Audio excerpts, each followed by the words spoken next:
Hello everyone, welcome to our YouTube channel Black Pen Solution. और आज की class में अपन सॉल्यूशन चैप्टर को कंटिन्यू लेते हुए उसके अंदर एक टॉपिक आज मैं ले रहा हूं, अणुसंख्यक गुणधर्म। आज का टॉपिक रहेगा गाइस अणुसंख्यक गुणधर्म, यानी कि colligative property of solution. Colligative property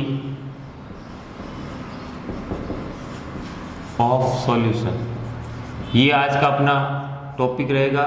तो कॉपी और पेन निकालो सब, और मेरे साथ साथ जो मैं चीज़ें बोल रहा हूँ उसको नोट करते जाओ, तो आपको सब चीज़ें समझ में आ जाएगी। ठीक है, तो अणुसंख्यक गुणधर्म किसी विलयन के वे गुणधर्म जो विलायक और विलेय के अणुओं की संख्या पर निर्भर करते हैं, न कि उनकी प्रकृति पर निर्भर करते हैं। तो उसी को अपन क्या कहते हैं, अणुसंख्यक गुणधर्म कहते हैं। ठीक है, तो विलयन के वे गुणधर्म, विलयन के वे गुणधर्म जो विलयन के कुल अणुओं की संख्या तथा विलेय पदार्थों के अणुओं की संख्या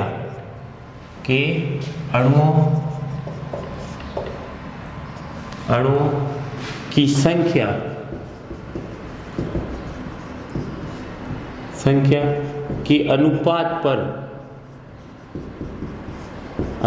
पर निर्भर करे अणुसंख्यक गुणधर्म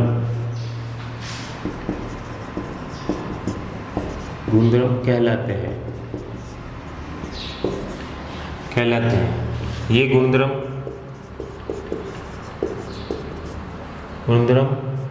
पदार्थ की प्रकृति, पदार्थ कौन सा यहाँ पे, विलेय और विलायक। ठीक है, पदार्थ की प्रकृति पर निर्भर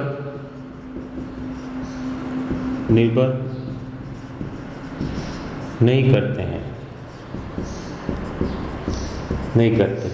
जैसे फॉर एन एग्जाम्पल देखो, सबसे पहले अपन पढ़ेंगे वाष्प दाब में अपेक्षित अवनमन। ठीक है, दूसरा मतलब रिलेटिव लोअरिंग वेपर प्रेशर। ठीक है, वेपर प्रेशर क्या हो जाएगा, लो हो जाएगा जब आप उसके अंदर विलेय डालोगे। ठीक है, तो अभी अपन डिस्कस करेंगे। सेकंड लेंगे अपन क्वथनांक में उन्नयन, और थर्ड आपका रहेगा हिमांक में अवनमन, और चौथा आपका रहेगा प्रासरण दाब। ठीक है, तो ये चार आपके पास अणुसंख्यक गुणधर्म है, जिसमें सबसे पहले मैं ले रहा हूं आपके पास वाष्प दाब में अवनमन गाइस। ठीक है, तो देखो वाष्प दाब में अवनमन क्या होता है।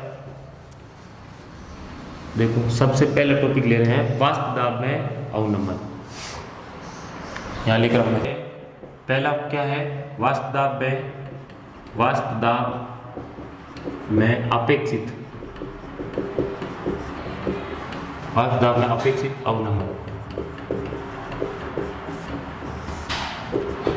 तो देखो सबसे पहले अपन लेते हैं विलेय प्लस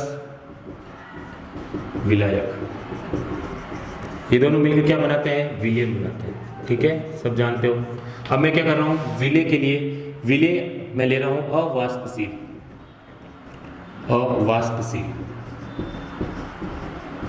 ठीक है, जबकि ये क्या ले रहा हूं, वाष्पशील। ठीक है, अब अवाष्पशील विलेय में मैं ले लेता हूं NaCl। क्या लेता हूं, ठोस अवाष्पशील विलेय कर देगा, ठोस अवाष्पशील विलेय। क्या ले लिया मैंने, NaCl ले लिया। जबकि यहाँ मैं क्या लेता हूँ, वाष्पशील द्रव लेता हूँ। सपोज करो मैंने H2 लिया। ठीक है, इसको मैं डिनोट करूंगा 2 से और इसको डिनोट करूंगा 1 से। ठीक है, अब देखो यहाँ मैं एक डायग्राम बना रहा हूँ, इसमें देखो ये आपके पास शुद्ध विलायक है। क्या है, शुद्ध विलायक। और ये मैंने ढक्कन लगा दिया। ठीक है, यहाँ पे है शुद्ध विलायक। यानी कि शुद्ध जल है आपके पास, प्योर वाटर। ठीक है, अब इस समय जब इसका वाष्प दाब जो होगा यहाँ पे लगेगा, ठीक है, उसी वाष्प दाब को अपन क्या बोलेंगे, P नॉट, और यहाँ पे क्या लिखूंगा, 2 से डिनोट करूँगा, P नॉट 2। अब मैं क्या करूँगा, इसका विलियन बनूंगा गाइस, क्या बनूंगा, विलियन।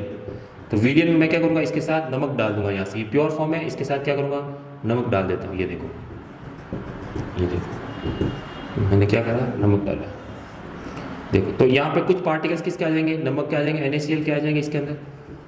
अब तुम्हें पता है NaCl क्या है, अवाष्पशील है, तो उसकी वाष्प बनेगी नहीं, तो यहाँ पे प्रेशर क्या होगा, थोड़ा इसकी तुलना में इसका प्रेशर क्या हो जाएगा, कम हो जाएगा।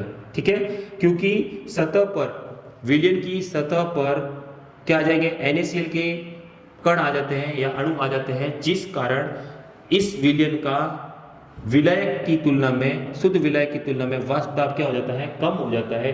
उसी को अपन कहते हैं वाष्प दाब में अपेक्षित अवनमन। तो यहाँ पे सपोज जो वाष्प दाब है P, उसको मैं मान लेता हूँ P टोटल जो वो किसके बराबर है, P1 प्लस P2 के बराबर है, और P इक्वल टू P1 तुम्हें पता है ये अवाष्पीय है, तो कितना हो जाएगा, P1 0 प्लस क्या हो जाएगा, P2, यानी कि जो आपके पास विलयन का वाष्प दाब है, ये किसका है, विलयन का, वो किसके बराबर होगा, विलायक के वाष्प दाब के बराबर होगा। और तुम जानते हो राउल्स के नियम के अनुसार, राउल्स का नियम क्या कहता है, देखो इसको मिटा रहा हूं, ये देखो राउल्स के नियमानुसार,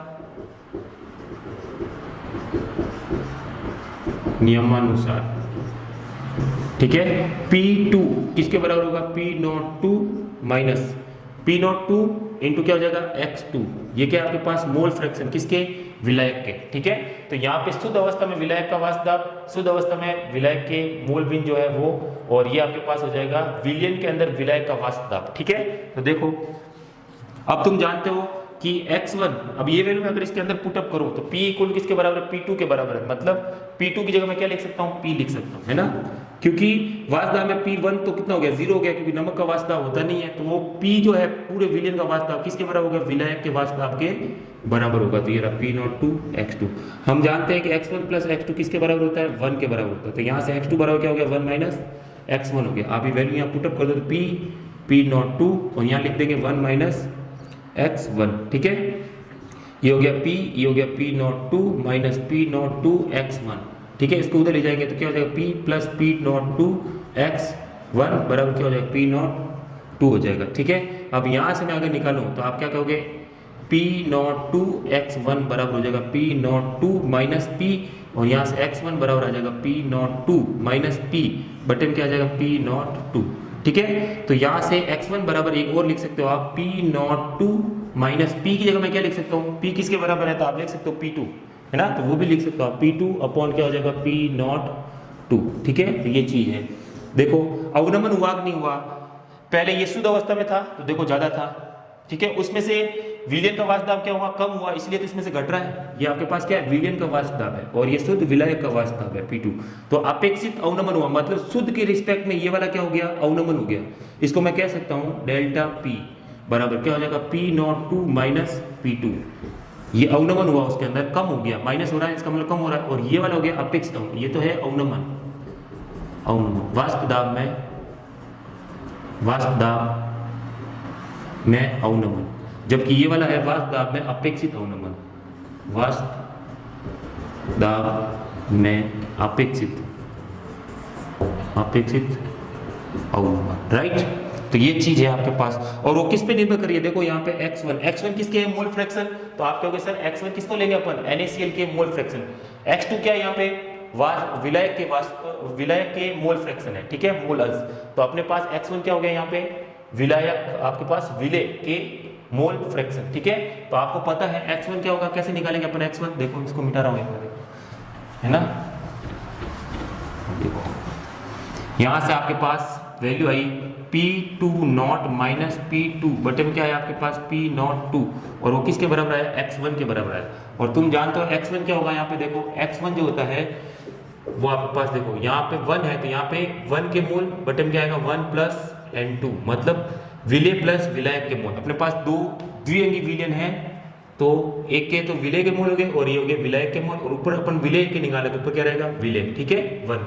और अब देखो यहाँ से तो x1 बराबर आप लिख सकते हो इसको W1 बटे में क्या लिखोगे, M1 ये आ गया W1 बटे में क्या आ जाएगा M1 प्लस W2 बटे में क्या आ जाएगा M2। ठीक है, पदार्थ की ग्राम मात्रा बटे में पदार्थ का अणुभार, ये क्या होता है आपके पास नंबर ऑफ मोल्स होते हैं। अब यहाँ से देखो इसकी तुलना में ये वाला अपन क्या लेते हैं, बहुत ज़्यादा लेते हैं। ठीक है, क्योंकि W2 अपॉन M2 की जो वैल्यू होती है मच हायर होती है, किससे, आपके पास W1 अपॉन M1 से।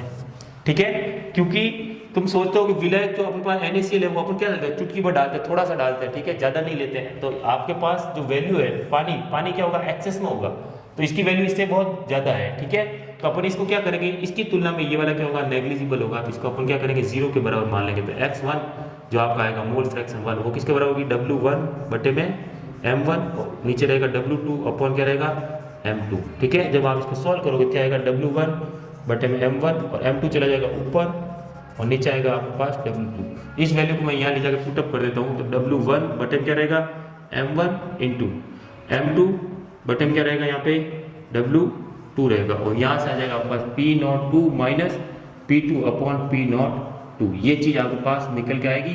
तो यहाँ से आप क्या कर सकते हो, मोलर मास निकाल सकते हो, किसका, विलय का मोलर मास निकाल। अगर मैं यहाँ से चाहूँ तो M1 बराबर क्या हो जाएगा, तो आप कहोगे सर W1 इंटू M2 बटे में क्या आएगा W2 इंटू क्या हो जाएगा, ये देखो पूरा इधर ले लो P02 upon P02 minus P2, ये चीज़ आएगी आपके पास। ठीक है, तो ये मोलर मास किसका है, विलय का मोलर मास है, विलय का मोलर मास। ठीक है, मोलर द्रव्यमान, आणविक द्रव्यमान जिसको अपन कहते हैं। ठीक है, आणविक द्रव्यमान ऐसे करके आप निकाल सकते हो गाइस। ठीक है, तो इसका मतलब क्या हुआ, जब किसी विलयन में विलय अवास्तविक विलय डाला जाता है तो विलयन का वाष्प दाब शुद्ध विलय की वाष्प दाब की तुलना में क्या हो जाता है, कम हो जाता है। उसी को अपन यहाँ कहते हैं वाष्प दाब में अपेक्षित अवनमन। राइट, अब लेते हैं अपन सेकंड, इसका अणुसंख्यक गुणधर्म का सेकंड पॉइंट। ठीक है, इसको देखो रब कर रहा हूँ।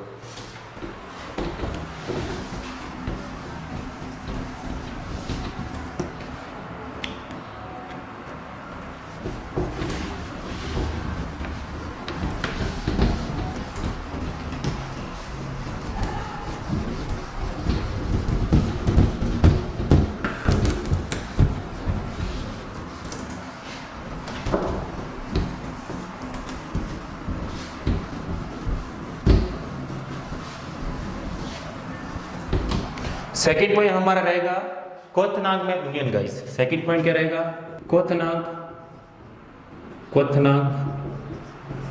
में उन्नयन। ठीक है, तो देखो क्वथनांक उन्नयन क्या होगा, जब किसी शुद्ध विलायक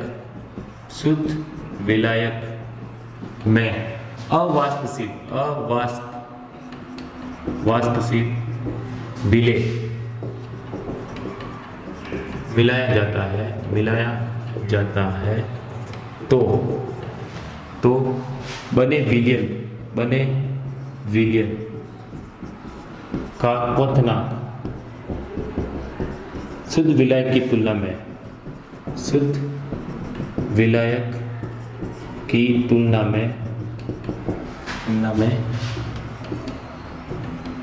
अधिक हो जाता है, क्योंकि शुद्ध विलायक का वाष्प दाब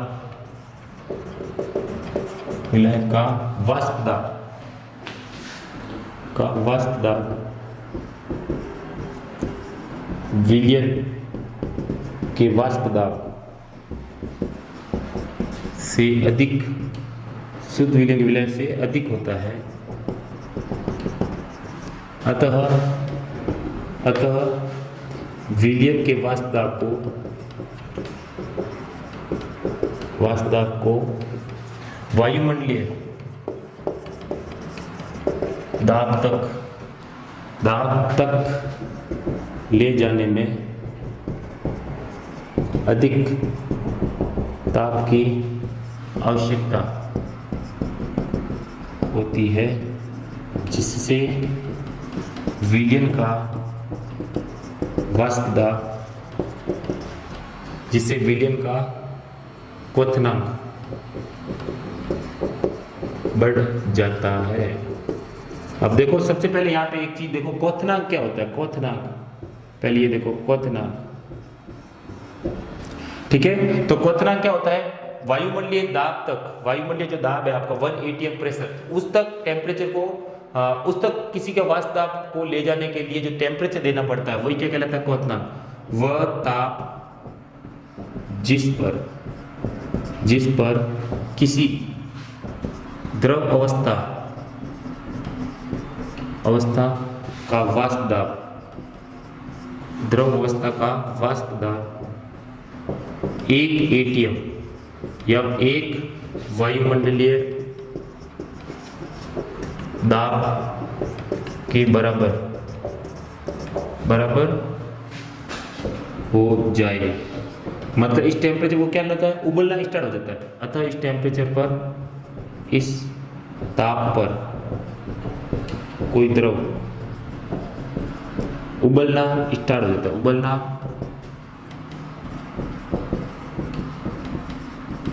प्रारंभ हो जाता है, ठीक है। मतलब वो वेपर में कन्वर्ट होने लग जाएगा, ठीक है। सपोज करो यहाँ पे 1 atm प्रेशर है, कितना है, 1 atm प्रेशर है, और यहाँ पे आपके पास शुद्ध विलायक है, कौन है यहाँ पे, शुद्ध विलायक। ये प्रेशर चलेगा अपन यहाँ पे क्या लेके चलते हैं, दाब, ठीक है।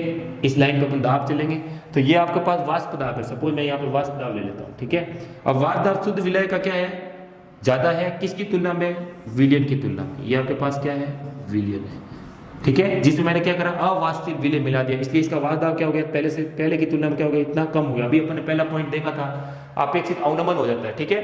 तो ये शुद्ध विलायक है, तो इसका वाष्प दाब क्या है, ज्यादा है। अब यहाँ पे मैंने NaCl मिलाया तो उसका वाष्प दाब क्या हो गया, कम हो गया।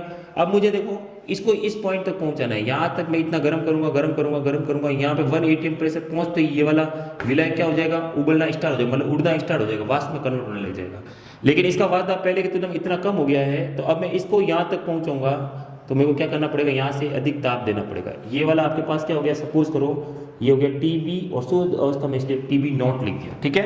और यहाँ पे मैंने क्या करा, ये आपके पास क्या है, विलयन का वाष्प दाब है, तो ये अब मैंने ले लिया TB ले लिया, मतलब बॉइलिंग पॉइंट, ठीक है। अब यहाँ से देखो ये जो अपने पास ये इतना जो पॉइंट आया उसको मैं क्या लिखता हूँ, यहाँ पे डेल्टा TB लिखता हूँ, ठीक है। तो इतना अपने पास क्या हो गया, उनियन हो गया, ठीक है। उनियन मतलब इतना अपने पास टेम्परेचर बढ़ गया इसको 1 atm प्रेशर तक ले जाते वक्त, ठीक है। ये वायुमंडलीय दाब है, क्या है, वायुमंडलीय दाब है, ठीक है।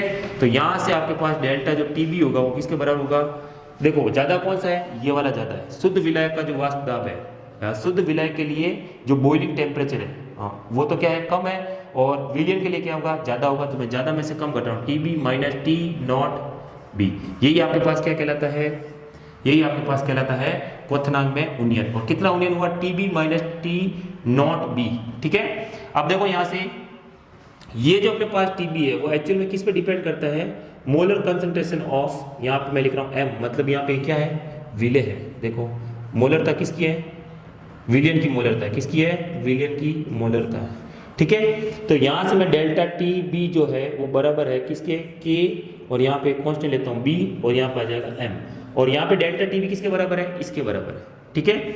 जैसे जैसे आप उसके अंदर आपके पास ये क्या है, विलायक है, और यहाँ पे आपके पास क्या है, विलयन। अगर मैं इस विलयन के अंदर NaCl यानी कि नमक, यानी कि आप कह सकते हो विलय की मात्रा जैसे जैसे बढ़ूंगा तो उसका वेपर प्रेशर क्या होता रहेगा, कम होता रहेगा, तो उसका क्वथनांक क्या होता रहेगा, बढ़ता रहेगा गाइस, ठीक है। तो ये वाला TB तो ये वाला हो गया। अब ये देखो M क्या होता है, यहाँ पे मोलरलता है, क्या है, मोलरलता, मोलरलता, ठीक है। मोलरिटी जिसको कहते हैं, मोलरिटी, ठीक है।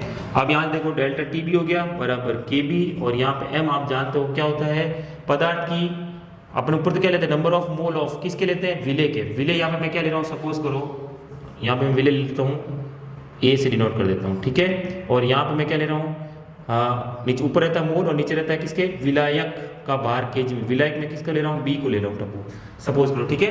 देखो यहाँ पे अपन ले लेते हैं, एक तो ले लेता हूँ विलय, और प्लस में कर लेता हूँ विलायक, ठीक है। इसको डिनोट करूंगा B से, और इसको डिनोट करूंगा A से, ठीक है। और दोनों ने मिलकर क्या बनाया, विलयन बनाया, ठीक है। तब देखो यहाँ से ये हो गया B, ये किस में रहेगा, kg में रहेगा, ठीक है। यही मोलरलता होती है। तो डेल्टा टी बी बराबर हो जाएगा K B into number of mole of किसके, ये सॉल्यूट के है, तो यहाँ लिखेंगे एन, ए की जगह लिखूंगा डब्ल्यू ए, बटन क्या लिखोगे एम ए, और यहाँ पे क्या है आपके पास डब्ल्यू बी, और ये किसके अंदर है, के जी के अंदर है। ठीक है, तो यहाँ से आप निकाल सकते हो किसकी वैल्यू, एम ए की वैल्यू यहाँ से निकाल सकते हो। तो एम ए बराबर क्या हो जाएगा, यहाँ से एम ए बराबर हो जाएगा, देखो K B into W A, बटन क्या आ जाएगा आपके पास, एम ए चला गया उधर, तो यहाँ हो गया डब्ल्यू बी, और वो भी किस में लेना है, के जी में, और इंटू क्या हो जाएगा डेल्टा टी बी आपके पास आ जाएगा। तो यहाँ से ये किसका मोलर द्रव्यमान है, तो आप क्या होगा सर विलेय का मोलर द्रव्यमान हो गया। ठीक है, ये देखो अब अगर अपन इसका ग्राफ बनाएगा इस, तो ग्राफ कैसा बनेगा, देखो कुछ ग्राफ ऐसा बनेगा, यहाँ मैं इसका ग्राफ बना देता हूँ। देखो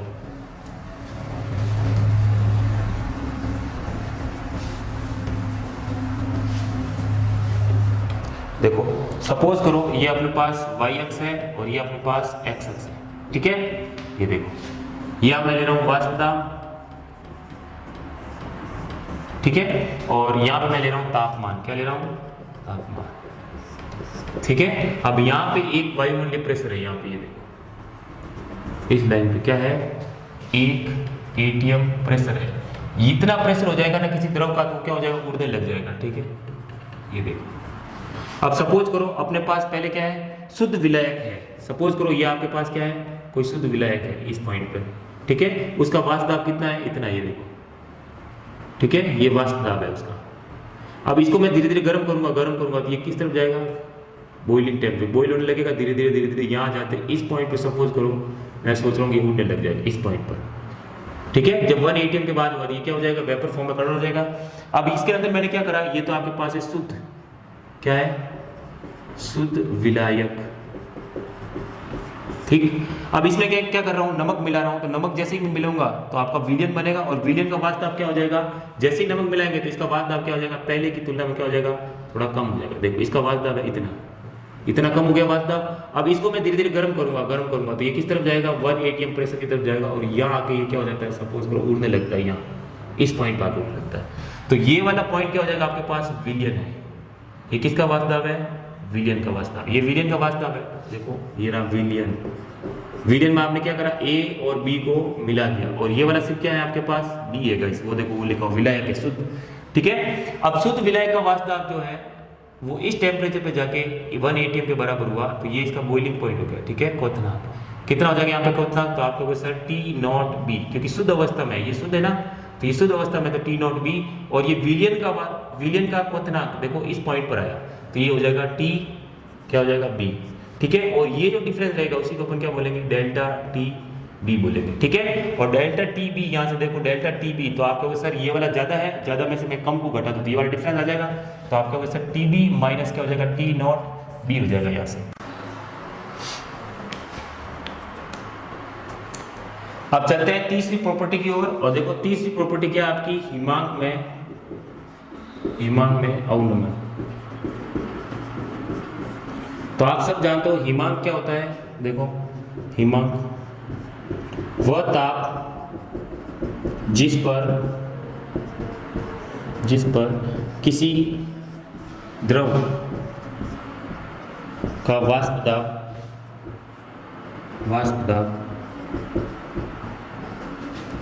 उसी द्रव की ठोस अवस्था के वाष्प दाब के बराबर हो जाए।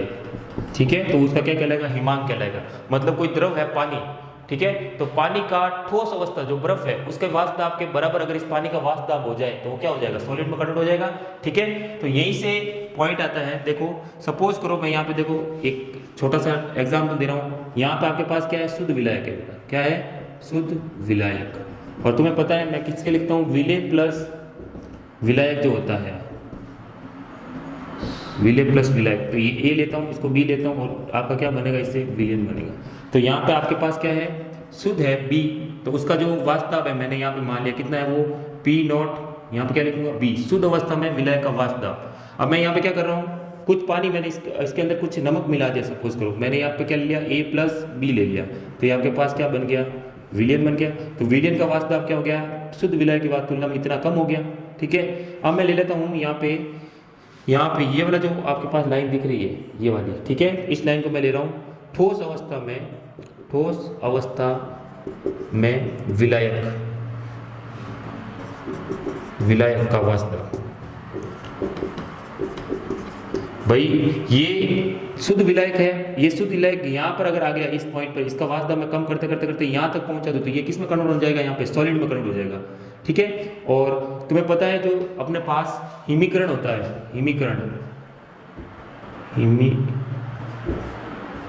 हिमीकरण है ना, तो हिमीकरण कब होता है कि किसी विलयन का वाष्प दाब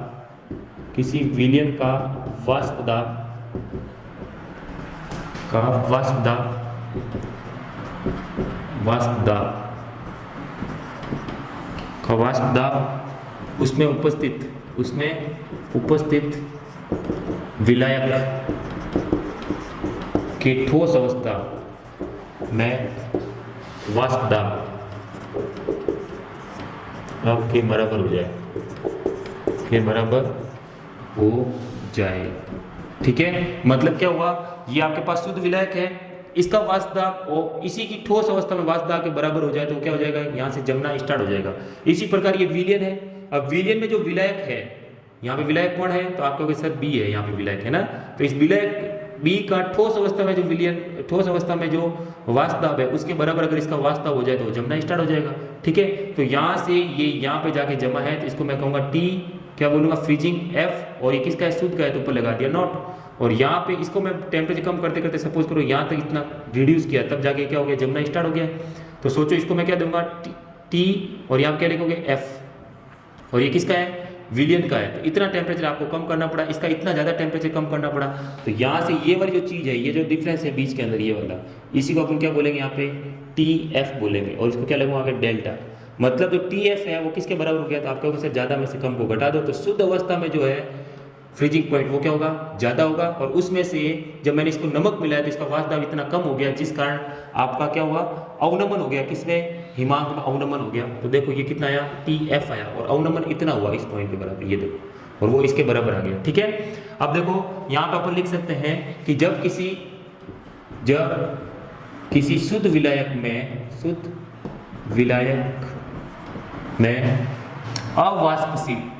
अवाष्पशील विलेय मिलाते हैं जिससे उसका वाष्प दाब क्या हो जाता है, देखो अवाष्पशील है, ये आपके पास शुद्ध विलायक है, उसमें अवाष्पशील विलेय मिला है तो इसका वाष्प दाब क्या हो गया, कम हो जाएगा, तो उसका वाष्प दाब घट जाता है।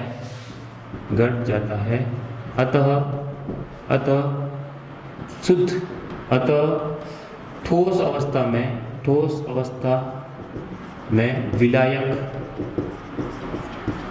में विलायक के वाष्प दाब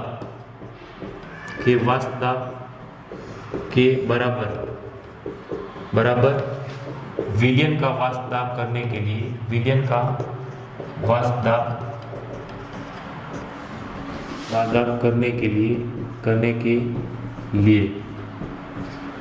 लिए हिमांक बिंदु में अवनमन, ये देखो इसका वाष्प दाब है, ये जो विलयन है इसका वाष्प दाब किसके, विलायक की ठोस अवस्था के वाष्प दाब के बराबर करने के लिए हिमांक में क्या आता है, इतना अवनमन आता है। हिमांक बिंदु में अवनमन होता है, जिसे अपन क्या कहते हैं, हिमांक में अवनमन कहते हैं, राइट। और यहाँ से आप देखना, इसका एक ग्राफ भी बना देता हूँ मैं, तो देखो इसका ग्राफ अपन लेते हैं इस साइड में, देखो सपोज करो ये देखो, ये आपके पास मैं ले रहा हूँ यहाँ पे वाष्प दाब, ठीक है, और यहाँ मैं ले रहा हूँ तापमान, ठीक है, और यहाँ मैं ले रहा हूँ शुद्ध अवस्था में जो आपके पास विलायक है, ठोस अवस्था में, ठीक है, ये देखिए, एक मिनट हो, ये ठोस अवस्था में क्या है, विलायक है, किसमें, ठोस अवस्था में विलायक का वास्तव है। ठीक है, देखो यहाँ से IS था, यहाँ पे इस पॉइंट पे फिर धीरे धीरे कम होते होते होते होते यहाँ पे पहुंचा तो वो सॉलिड होता जाएगा। ठीक है, अब अपने पास यहाँ पे द्रव अवस्था में विलायक है, ये वाला कौन सा है, द्रव अवस्था में विलायक का वास्तव है।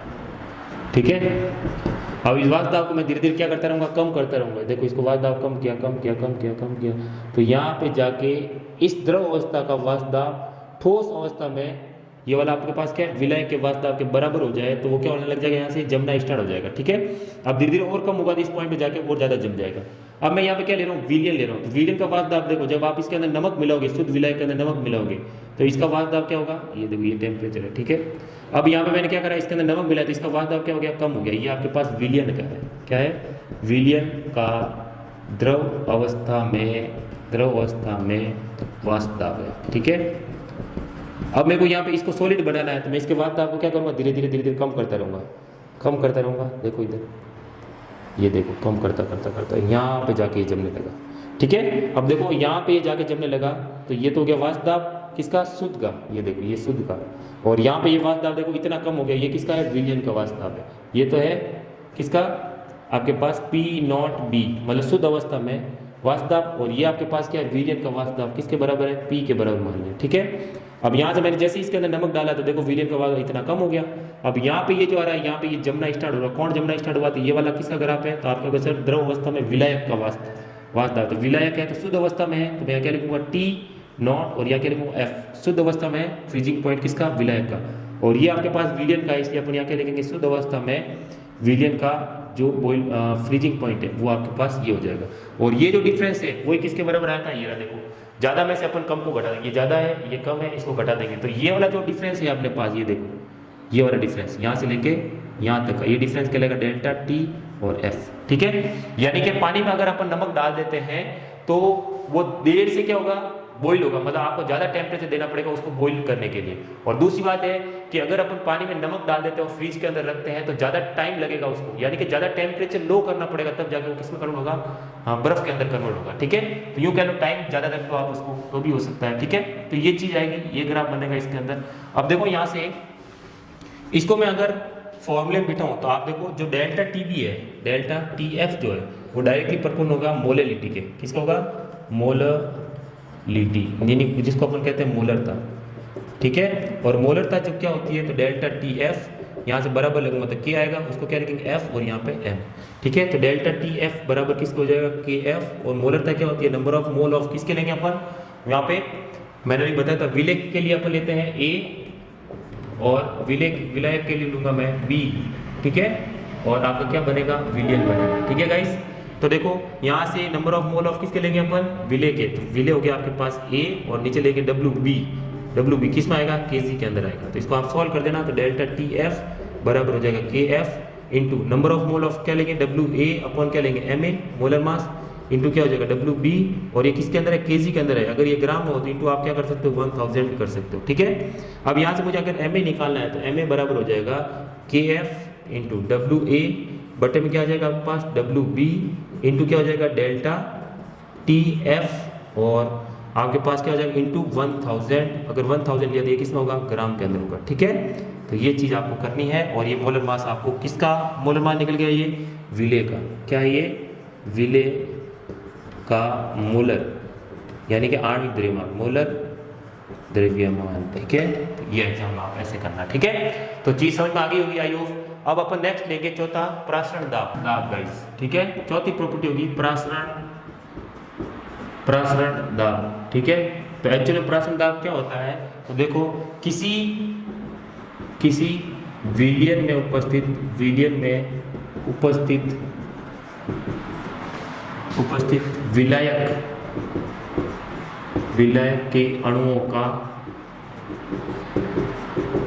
के अणुओं का कम सांद्रता से उच्च सांद्रता की ओर और गमन क्या कहलाता है, प्रासरण कहलाता है। ठीक है, यह प्रासरण सेमी परमेबल मेम्ब्रेन, SPM मतलब इसको बोलते हैं अर्ध पारगम्य झिल्ली, जैसे सेलोफेन,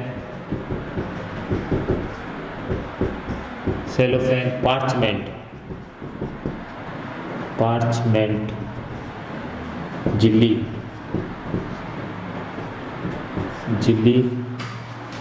द्वारा होता है। इस झिल्ली में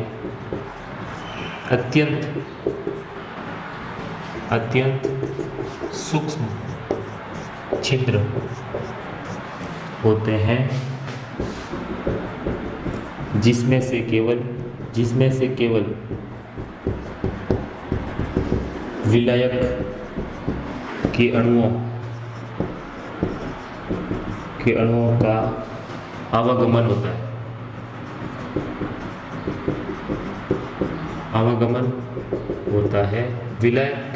विलय के अणुओं को यह झिल्ली रोक देती है। विलय के अणुओं को ये क्या करेगी? रोक देगी। ठीक है, तो देखो सबसे पहले ये डायग्राम, ये देखो, सपोज करो ये आपके पास क्या है, सेमी परमेबल मेम्ब्रेन है, SPM। ठीक है, ये SPM है और इसमें क्या भरा हुआ है, यहाँ पे वाटर भरा हुआ है, शुद्ध विलायक है। सपोज करो वाटर ले लिया और यहाँ पे आपने क्या करा, 5% NaCl का सॉल्यूशन ले लिया। किसका ले लिया?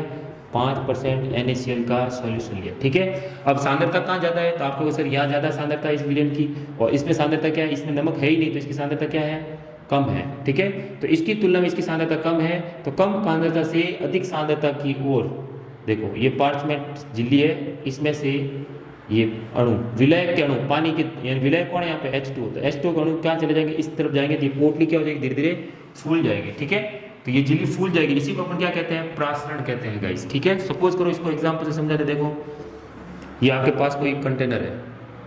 ठीक है, ये देखो,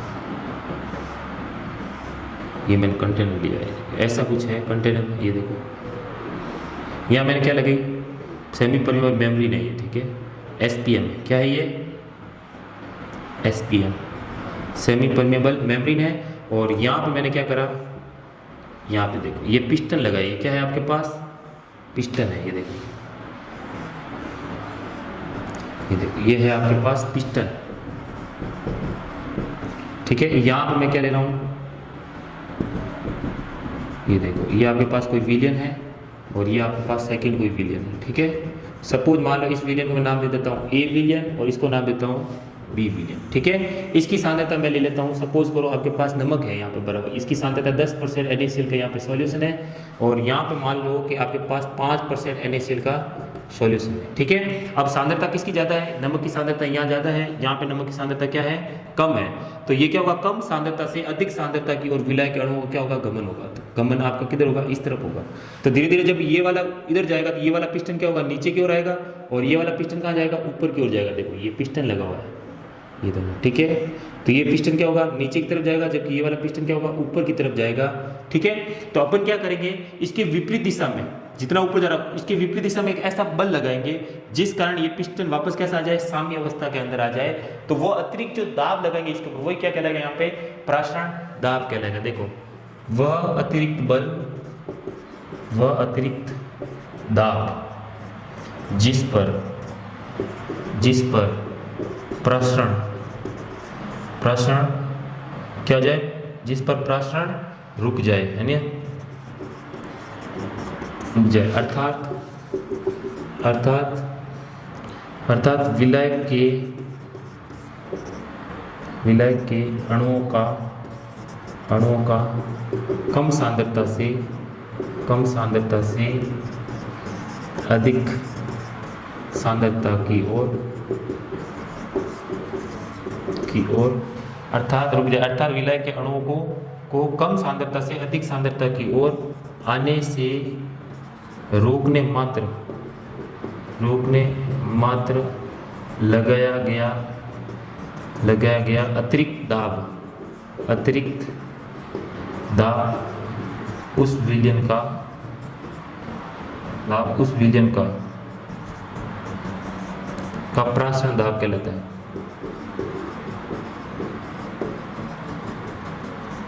प्रासरण दाब कहलाता है। ठीक है, मतलब क्या होगा, यहाँ से भाई खुद देखो तुम 5% NaCl का सॉल्यूशन भरा हुआ है, या 10 भरा हुआ है, तो कम सांद्रता इसकी है, तो कम सांद्रता है, तो ये SPM झिल्ली में से विलायक के अणु मतलब जल के अणु निकल के कहाँ जाएंगे, इस तरफ जाएंगे, अधिक सांद्रता की तरफ जाएंगे। तो ये पिस्टन धीरे धीरे क्या होगा, ऊपर की ओर उठेगा। ठीक है, और ये वाला पिस्टन क्या हो रहा है, नीचे की तरफ जाएगा। तो धीरे धीरे क्या होगा, ये जब नीचे की तरफ जाएगा और ये ऊपर की तरफ जाएगा, और ये कब तक चलता रहता है, जब तक दोनों में पानी की मात्रा जो है बराबर ना हो जाए। ठीक है, दोनों की सांद्रता क्या नहीं हो जाए, बराबर नहीं हो जाए, जब तक ये चलता रहेगा। तो अपन क्या करेंगे, ये जब पिस्टन ऊपर चढ़ रहा है तो इसको मैं क्या करूंगा, वापस उतना फोर्स लगूंगा कि ये पहले जहाँ था वहीं पे आ जाए। तो अतिरिक्त जो बल लग रहा है उसी को अपन क्या कहेंगे, यहाँ पे प्रासरण दाब कहेंगे गाइस। ठीक है, तो अब देखो प्रासरण दाब किस पे डिपेंड करता है, तो प्रासरण दाब की जो निर्भरता है वो किस पे देखी गई है, एक तो तापमान पर, और दूसरी किस पे देखी गई है, सांद्रता पर। प्रासरण दाब की निर्भरता, प्रासरण दाब की निर्भरता,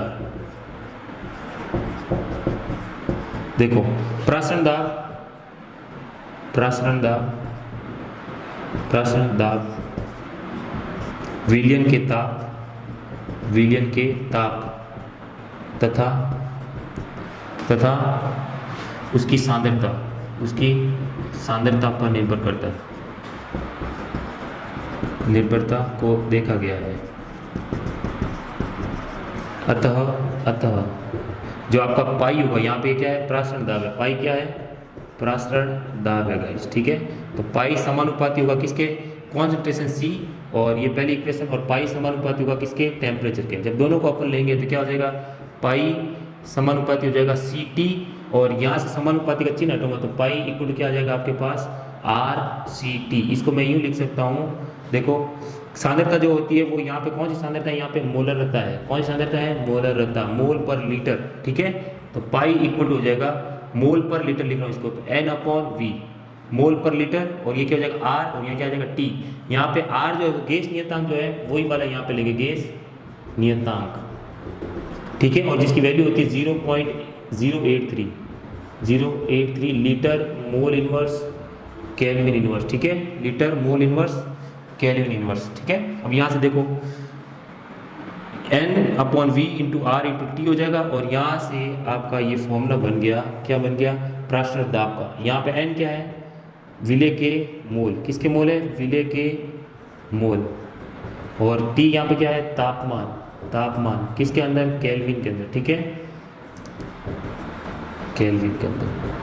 ठीक है, और ये R की वैल्यू रहेगी 0.083 litre mole inverse kelvin inverse. अच्छा, यहाँ पे प्रेशर नहीं है तो आप लिख दो ATM, यहाँ पे क्या लिखेंगे, ATM, ये आपका यूनिट हो जाएगी, litre ATM mole inverse kelvin inverse. तो ये आपके पास रहेगा। ठीक है गाइस, तो देखते हैं इसके न्यूमेरिकल्स अपन एक दो ले लेते हैं। देखो अब देखो एक छोटा सा क्वेश्चन दिया हुआ है कि एक विलियन, एक प्रोटीन के 200 सेमी-क्यूब जलीय विलियन में 1.26 ग्राम आपके पास प्रोटीन है, और 300 केल्विन पर इस विलियन का जो प्रासरण दाब है वो इतना दिया हुआ है। तो आपको प्रोटीन का मोलर द्रव्यमान फाइंड आउट करना है गाइस। ठीक है, तो प्रासरण दाब का है तो आप पहले प्रासरण दाब का फॉर्मूला लिखो, तो पाई इक्वल क्या हो जाएगा आपके पास, N/V, और यहाँ पे क्या हो जाएगा R इंटू T।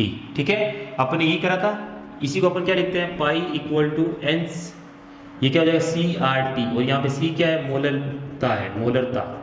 ठीक है, और R आपके पास यहाँ गैस नियतांक की जो वैल्यू होती है वही आपको यहाँ रखनी है 0.083 लीटर, फिर क्या रखोगे, लीटर, बार, और मोल इनवर्स और केल्विन इनवर्स, ये इसकी वैल्यू रहेगी। ठीक है, ये देखो, और टेम्परेचर आपको गिवन है, टेम्परेचर कितना दे रखा है, 300 केल्विन, और यहाँ पे नंबर ऑफ मोल्स किसके हैं, तो आप कहोगे सर ये नंबर ऑफ मोल्स किसके हैं, तो विलय के हैं, और यहाँ पे आयतन किसका है, विलायक का है। ठीक है, यहाँ विलियन का आयतन है, किसका है, ये विलियन का आयतन। तो देखो फॉर्मूला लगाओ, पाई आपको दे रखा है 2.57 इंटू 10 की घात -3। ठीक है, बराबर नंबर ऑफ मोल्स किसके निकालना है, प्रोटीन के, विलायक है ना, तो नंबर ऑफ मोल्स क्या होते हैं, तो आप कहोगे सर W किसका लिखूँ मैं, प्रोटीन का, W प्रोटीन मतलब विलय का भार, बटन क्या लिखेंगे, विलय का द्रव्यमान, प्रोटीन का मोलर द्रव्यमान, और बटन क्या आएगा V, और V किससे अंदर लेते हैं अपन, विलियन का लेते हैं, किसका लेते हैं, विलियन का, और इंटू आपके पास क्या रहेगा, R इंटू क्या रहेगा आपके पास T। ठीक है, ये N का फॉर्मूला होता है, मोल बराबर क्या होता है, पदार्थ की ग्राम मात्रा, बटन पदार्थ का अणुभार। ठीक है, और विलियन का आयतन किसके अंदर लेंगे अपन, ये लीटर के अंदर है गाइस। अगर ml में है तो उसको लीटर में कन्वर्ट करके फिर रखेंगे। देखो इसकी वैल्यू ये रख रखी 2.57 10 की घात -3 W प्रोटीन का दे रखा, कितना दे रखा आपको 1.26, और ये आपको M ज्ञात करना। सपोज मैं यहाँ पे लिख देता हूँ प्रोटीन, ये देखो प्रोटीन, ये आपको फाइंड आउट करना है। आयतन आपको दे रखा 200 सेमी क्यूब है, 200 ml, ठीक है। ये देखो विलियन का, यानी कि विलियन का आयतन दे रखा 200, अब ये ml में है, 200 ml है, तो इसको लीटर में कन्वर्ट करने के लिए क्या करूँगा, 1000 से डिवाइड करूँगा, ठीक है। अब यहाँ पे देखो R कितना है आपके पास, तो R आपके हो गए सर 0.083, ये रहा, ठीक है। और टेम्परेचर कितना दे रखा 300 केल्विन, तो ये रहा 300। अब इसको सॉल्व कर दो, M को उधर ले जाओ और यहाँ पर आ जाएगा 1.26 इंटू क्या हो जाएगा 0.083 इंटू क्या हो जाएगा 300, और ये 1000 कहाँ चला जाएगा ऊपर, और बटे में आपका आ जाएगा 2.57 इंटू 10 की घात कितना आ जाएगा -3 आ जाएगा, ठीक है। अब देखो यहाँ से 2 पॉइंट हटाओ तो ऊपर नीचे कितना आएगा 100, है ना, और यहाँ से 2 पॉइंट हटाओ ऊपर कितना आ जाएगा 100, ये 100 से 100 कटेगा और ये 10 की पावर 3 ऊपर जाएगी, ठीक है। ये देखो ये पॉइंट हटा तो नीचे कितना आया 1000, ये देखो 1000 से ये 1000 कट हो गया और ये 3 ऊपर चले जाएंगे, क्या आ जाएगा आपके पास 83 इंटू यहाँ क्या हो जाएगा 126, है ना, और यहाँ कितना हो जाएगा 300 इंटू क्या हो जाएगा 10 ऊपर चला गया, क्या हो जाएगा 1000, और डिवाइड में क्या आएगा 257 आएगा आपके पास, ठीक है। जब आप इसको सॉल्व करोगे जो आपका आंसर है वो लगभग आएगा आपके पास कितना आएगा, अच्छा ये 200 भी है इसके साथ, देखो ये 200 1000 ऊपर चला गया, ये देखो, तो इसके साथ क्या रहेगा 200 रहेगा गाइस, ठीक है। ये रहा देखो 200, तो आप चाहो तो इस दोनों जीरो को, इन 2 जीरो से ये 2 जीरो भी काट सकते हो, तो आपके पास जो फाइनल आएगा वो क्या आएगा 12683 इंटू 3 इंटू क्या हो जाएगा 1000, है ना, डिवाइडेड बाई क्या आ जाएगा 257 इंटू कितना आ जाएगा 2, और इसको आप जब सॉल्व करोगे तो आपका आंसर आएगा 61022 ग्राम पर मोल आंसर निकल के आएगा, ठीक है। तो 1 मोल के अंदर इतने ग्राम क्या होगा आपके पास मोलर द्रव्यमान होगा, किसका, प्रोटीन का, ठीक है। तो ये छोटा सा एक न्यूमेरिकल था जिसको आप क्या कर, सीधी वैल्यू मिटानी थी और वैल्यू मिटाती आपका आंसर निकल कर आ जाएगा, ठीक है गाइस। तो मिलते हैं नेक्स्ट वीडियो के अंदर।